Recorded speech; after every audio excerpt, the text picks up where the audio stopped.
Hello viewers, আসসালামু আলাইকুম। আশা করি সবাই ভালো আছেন। আল্লাহর রহমে আমিও খুব ভালো আছি। আজকের একটি দুর্দান্ত স্বাদের পাকাল মাছ রেসিপি নিয়ে হাজির হয়েছি। এই মাছের অনেক ধরনের নাম আছে আমাদের এখানে। তোড়া মাছ বলে আর অনেকেই বলে পাকাল মাছ।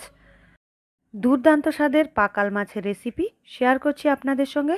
গরম ভাতের সঙ্গে দারুণ লাগে। চলুন তাহলে দেখে নেওয়া যাক। এখানে আমার 500 গ্রাম পাকাল মাছ এনেছে। এগুলো আমি ভালো করে ধুয়ে নিয়েছি।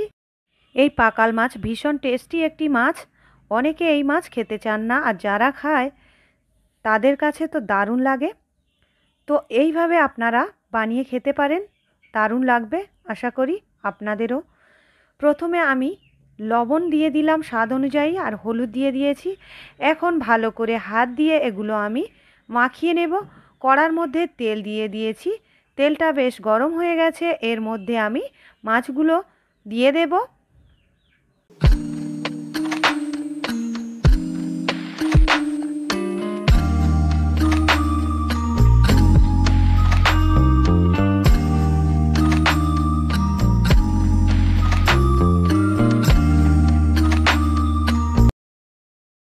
গুলো এক সাইড ভেজে নিয়ে অপর সাইডে উল্টে দিয়ে আবার ভালো করে ভেজে নিয়েছি হালকা করে। এগুলো বেশ কড়া করে ভাজা যায় না, হালকা করে ভাজতে হয়, তবে এর টেস্টটা ভালো আসে। তেলের মধ্যে দিয়ে দিলাম কালো জিরে 1 চামচ, আর পেঁয়াজ বাটা 2-3টে পেঁয়াজ আমি বেটে নিয়েছিলাম, এটাও দিয়ে দিলাম। এখানে 2-3টে কাঁচা লঙ্কা মাঝখান থেকে চিড়ে দিয়ে দিয়েছি।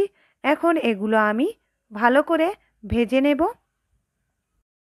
পেঁয়াজটা যখন ভালো করে ভাজা হয়ে যাবে, এর মধ্যে বেটে রাখা টমেটো দিয়ে দিলাম। এখানে আমি একটি টমেটো পেস্ট করে নিয়েছিলাম, দিয়ে এখন এগুলো ভালো করে আমি কষিয়ে নেব একটু সময় নিয়ে।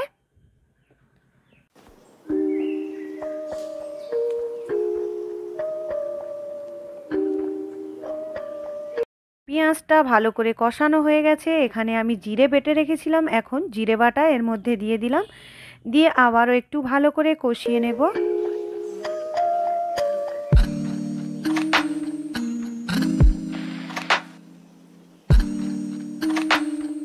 সব মশলা সুন্দর করে কষানো হয়ে গেছে। এখানে 1 চামচ হলুদ গুঁড়ো দিয়ে দিয়েছি, 1/2 চামচ লঙ্কার গুঁড়ো দিয়েছি। এখানে আমি কাঁচা লঙ্কা ব্যবহার করেছি, তাই লঙ্কা অল্প দিয়ে দিয়েছি। আর এখানে স্বাদ অনুযায়ী লবণ দিয়েছি। আর এখানে দিয়ে দিয়েছি ধনের গুঁড়ো 1 চামচ, দিয়ে এখন এগুলো আমি ভালো করে আবারও কষিয়ে নেব।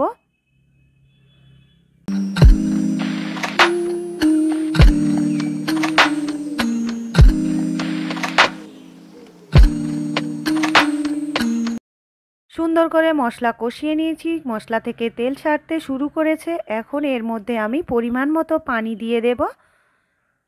পানিটা ফুটে উঠলে এর মধ্যে আমি মাছগুলো দিয়ে দেব। এটা এখন কিছুক্ষণের জন্য ফুটতে দেব।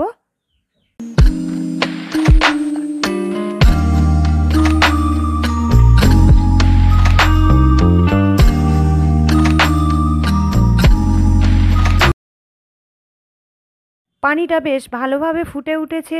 এর মধ্যে ভেজে রাখা মাছগুলো দিয়ে দিলাম, একটু নেড়ে দিয়ে এখন আমি একটি ঢাকা নিয়ে বন্ধ করে দেব, আর 10 মিনিটের মতো রান্না করে নেব।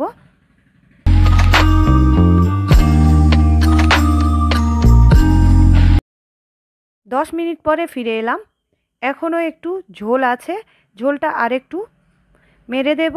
তারপরে এটা একটি পাত্রে করে ঢেলে নেব, আর এটা খাওয়ার জন্য একদম রেডি গরম গরম ভাতের সঙ্গে। তাহলে বন্ধুরা, আমার রেসিপি ভালো লাগলে অবশ্যই লাইক, কমেন্ট, শেয়ার করবেন, পাশে থাকা বেল আইকন প্রেস করবেন, আর সাবস্ক্রাইব করতে ভুলবেন না। আপনাদের বন্ধুবান্ধবের সঙ্গে আমার ভিডিও শেয়ার করবেন। আর প্রথম থেকে শেষ পর্যন্ত আমার ভিডিও দেখার জন্য অসংখ্য অসংখ্য ধন্যবাদ। এখানেই শেষ করছি। আল্লাহ হাফেজ।